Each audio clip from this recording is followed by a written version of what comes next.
So one thing I like to do is I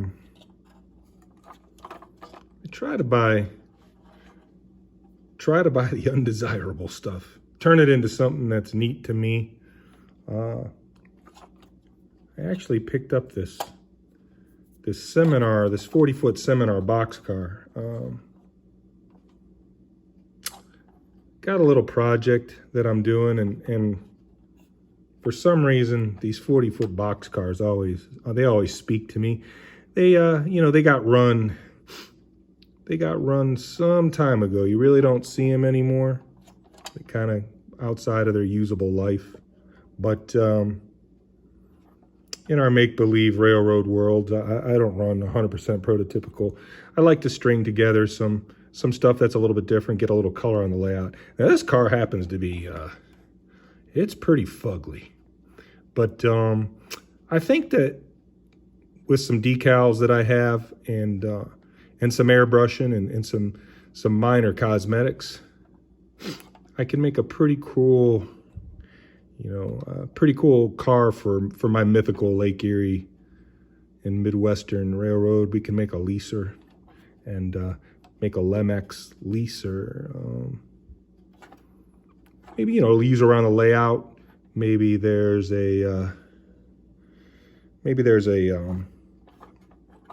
industry on the layout that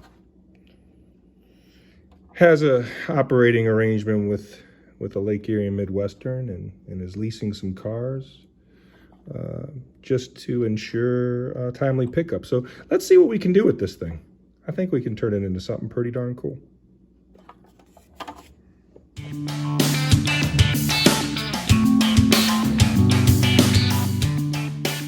So the first thing we're going to do is get rid of all the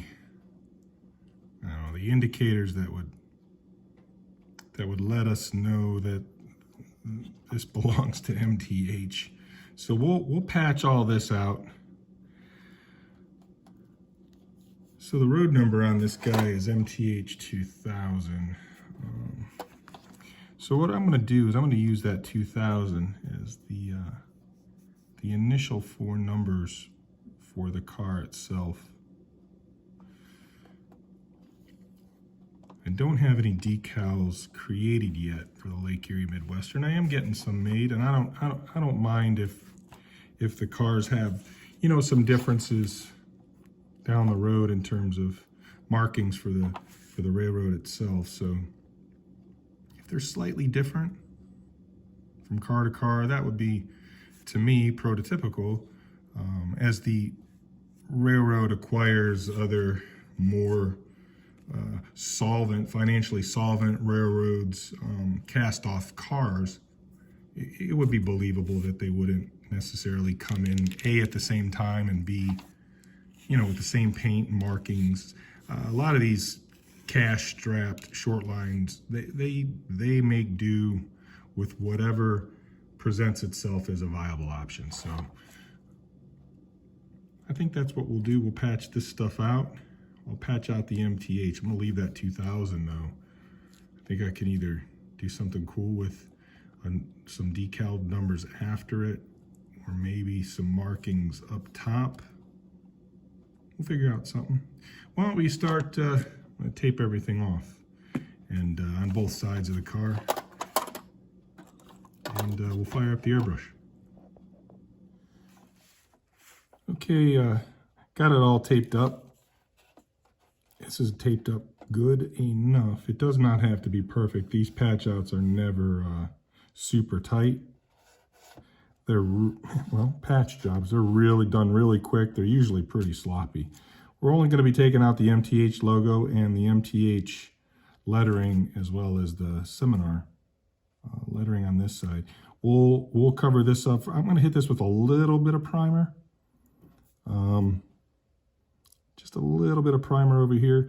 And then obviously we'll come in with some black and silver over here. For this, I really like true color paints. So we'll be using TCP07. That's true color primer. The primer might not even be necessary, but I'm going to do it anyway. TCP 010, that's True Color Black, just basic black, and True Color Silver, TCP 077. I find that this matches, man, this TCP Silver, it really seems to match well with just about anything that's silver, and it's real easy to mix these up. Just tint them slightly with each other, with, you know, if you want to darken your silvers or even lighten it with a little bit of white. But let's get the airbrush all fired up. I'm gonna just really lightly run some alcohol over the letterings on these. Make sure they're clean, no fingerprints, nothing on them, no oils. And we'll shoot this really quick. Alrighty guys, I got it all cleaned up. I should probably be using some ventilation in here, but my airbrush, coupled with these True Color paints, the amount of paint that I use is so minuscule. I just get lazy and I don't bother putting a respirator on. Please, if you're young and have a full life in front of you, use ventilation. Just to give you some idea, that's literally how much primer I have in the airbrush. So it's going to be very little used. But let's go ahead and spot this in really quick. We'll go left to right. The alcohol, I use 91%, and it sort of, while this is paint and this is paint, this is actually a decal right here. And I've found that soaking these overnight in 91% will take these decals off and allow you to scrub off most of the paint. But this isn't going to be a full repaint on this guy, so we're just going to make her look like a dirty box car in the end. So let's go ahead and get this spotted in.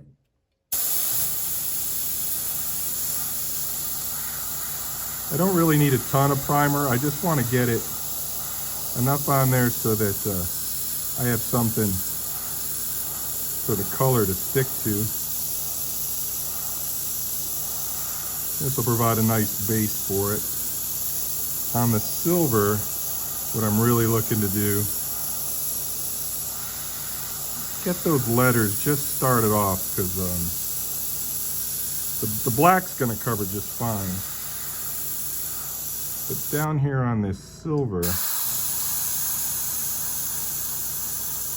doesn't have quite the, it's a little more translucent than, a little bit more translucent than the white and the black. So, okay, let's get this yellow taken care of really quick. I've got the airbrush, I got it set on. I've got it set at a little bit on the high side, actually. It's at about 38 PSI right now. And this is a dual action brush.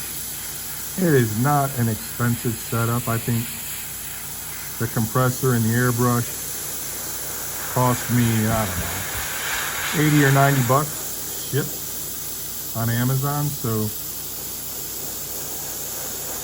I've always liked using airbrushes. If you don't have one and you think you want to start painting any of your models, I highly recommend getting one. I probably could have taped off that upper rail for the door, but again, I'm not too worried about it. There's a little bit of overspray right there. I'm not terribly concerned about that. We'll hit that with the black, and then when we weather the car, that's gonna disappear anyway.